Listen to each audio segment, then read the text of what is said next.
दोस्तों money heist नाम सुनते ही आज भी लोगों के दिमाग में रेड जंपसूट, काली मास्क और प्रोफेसर की मास्टर प्लानिंग घूमने लगती है। और अब दोस्तों नेटफ्लिक्स ऑफिशियली कंफर्म कर चुका है कि मनी हाइस्ट अभी खत्म नहीं हुआ, इसका यूनिवर्स अभी भी जिंदा है। तो दोस्तों ये अनाउंसमेंट सिर्फ टीजर नहीं, पूरे फैंडम के लिए इमोशनल अटैक है। दोस्तों मनी हाइस्ट सिर्फ एक वेब सीरीज नहीं थी, ये ग्लोबल फेनोमेन थी। जब पहली बार रॉयल मिंट हाइस्ट हुआ तब किसी ने इमेजिन भी नहीं किया था कि एक स्पेनिश सीरीज पूरी दुनिया पर राज करेगी। फिर क्या हुआ? प्रोफेसर का मास्टरमाइंड लेवल प्लानिंग, बर्लिन का स्वैग, टोक्यो की नरेशन और नैरोबी की एनर्जी, सबने मिलकर मनी हाइस्ट को लेजेंड बना दिया। और जब जब नेटफ्लिक्स कह रहा है the world of money heist continues, तो मतलब क्लियर है दोस्तों, स्टोरी अभी खत्म नहीं हुई। अब ब्रेक डाउन करते हैं इस अनाउंसमेंट का। तो गोल्ड बार शॉट, सबसे पहले टॉन्स ऑफ गोल्ड दिखाया जाता है। ये सिर्फ विजुअल नहीं, सिंबोलिज्म है। मतलब मनी हाइस्ट यूनिवर्स फिर से ग्रीड, पावर और क्योस लेकर आने वाला है। Dark warehouse atmosphere, lighting intentionally gritty रखी गई है ताकि भाई classic money heist tension feel हो सके। Background narration text, some stories start with the perfect strike. ये लाइन सीधे नॉस्टैल्जिया हिट करती है क्योंकि फैंस तुरंत रॉयल मिंट और बैंक ऑफ स्पेन याद करने लगते हैं। और final reveal, the world of money heist continues. दोस्तों ये लाइन सुनकर गूज़बम्स आ जाते हैं। और सबसे बड़ा सवाल, आखिर ये कंटिन्यूशन है क्या? तो दोस्तों पॉसिबिलिटीज तो बहुत है। जैसे हो सकता है पूरी जनरेशन ही नई आए, नए कैरेक्टर्स, नया मास्टरमाइंड, लेकिन सेम मनी हाइस्ट फिलोसफी के साथ। और इसका डायरेक्ट कनेक्शन बर्लिन से भी हो सकता है क्योंकि बर्लिन सीरीज ऑलरेडी हिट हुई थी, तो शायद यूनिवर्स उसी डायरेक्शन में एक्सपेंड हो सकता है। तो ऑनेस्टली बर्लिन जैसा सिनेमैटिक कैरेक्टर फिर से देखने में मजा जरूर आएगा। और थ्योरी ये भी है कि अगर प्रोफेसर वापस आ गया तो लिटरली इंटरनेट टूट जाएगा क्योंकि मनी हाइस्ट बिना प्रोफेसर इनकम्प्लीट फील होती है। अब स्केल बड़ा हो सकता है। International banks, governments, digital currency और साइबर वॉरफेयर सब मिलकर नेक्स्ट लेवल माइंड गेम होने वाला है। Biggest strength of money heist, money heist सबसे बड़ी ताकत ही यही थी। मनी हाइस्ट की सबसे बड़ी ताकत क्या थी? सिर्फ रॉबरी नहीं, इमोशंस, स्ट्रेटेजी और सस्पेंस। हर कैरेक्टर लेयर्ड था, हर प्लान में ट्विस्ट था, हर एपिसोड एक नया टेंशन बिल्ड करता था। और अगर न्यू प्रोजेक्ट उसी डीएनए को मेंटेन करता है तो ये फिर से ग्लोबल हिट बन सकता है। अगर बात करें विजुअल्स की तो अनाउंसमेंट छोटा है लेकिन वाइब हैवी है।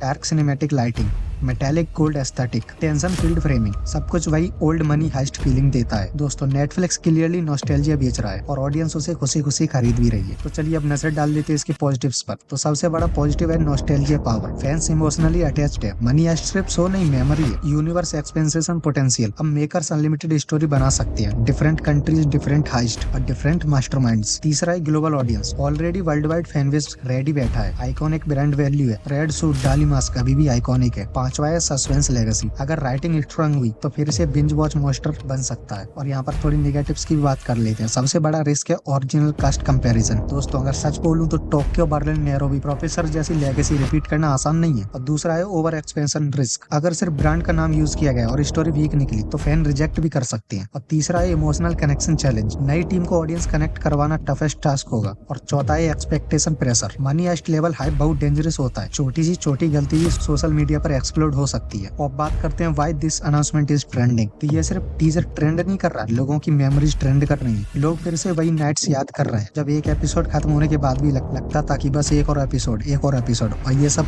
देखते देखते सुबह कब हो जाती थी पता ही नहीं चलता था। दोस्तों अगर फाइनल वर्डिक्ट की बात करूं तो money heist universe continuation. Announcement देखकर एक बात क्लियर है, नेटफ्लिक्स अभी भी फ्रेंचाइज को खत्म नहीं करना चाहता। फैंडम अभी भी इंसेनली एक्टिव है और पोटेंशियल अभी भी मैसिव है। अगर राइटिंग स्ट्रांग हुई तो ये फिर से वर्ल्ड डोमिनेशन कर सकता है। लेकिन अगर मेकर सिर्फ नॉस्टैल्जिया पर खेल गए तो ऑडियंस डिसअपॉइंटेड भी हो सकती है। तो अब तुम बताओ दोस्तों, क्या मनी हाइस्ट बिना ओरिजिनल गैंग के काम कर पाएगी या प्रोफेसर की वापसी जरूरी है? कमेंट करके जरूर बताना। और ऐसे अल्ट्रा डिटेल ब्रेकडाउन के लिए RS Review 23 को फॉलो एंड सब्सक्राइब करना मत भूलना। तो तब तक के लिए मिलते हैं अगली वीडियो में। Bye bye and take care.